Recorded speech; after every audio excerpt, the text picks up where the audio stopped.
Good morning. Good morning कर.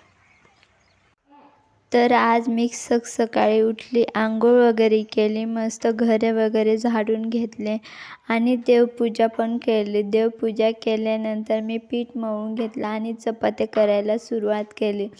कारण की माझ्या छोट्या बाळाला सकाळी उठल्या त्याला गरम गरम पोळी लागते. आणि इकडे मी चहा बनवून ठेवलेला आहे कपामध्ये. तर मग तुम्ही बघू शकता तो कप गॅसवरती ठेवलेला आहे मी.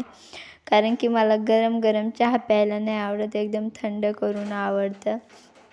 तर मग पोळी पूर्ण कोपऱ्याला शेकली गेली पाहिजे म्हणून मी अशी दाबते. आणि कमेंटमध्ये सांगा माझ्या पोळ्या कशा आलेल्या आहेत, नक्की सांगा.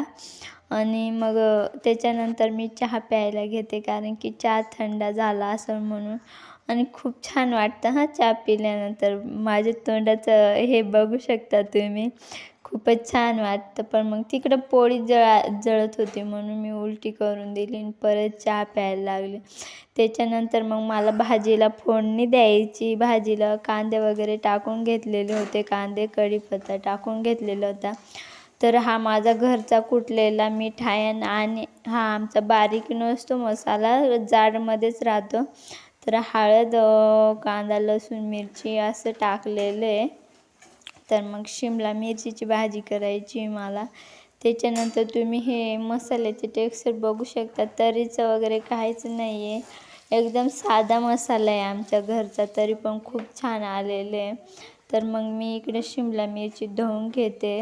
शिमला मिरची धुवून घेतल्यानंतर मी त्याच्यात टाकून घेते. टाकल्यानंतर असं खाली वरती करून मस्त परतून घ्यायची, मध्ये झाकण ठेवून द्यायचं. आणि फायनली आता माझी शिमला मिरची शिजलेली आहे. कशी वाटते कमेंट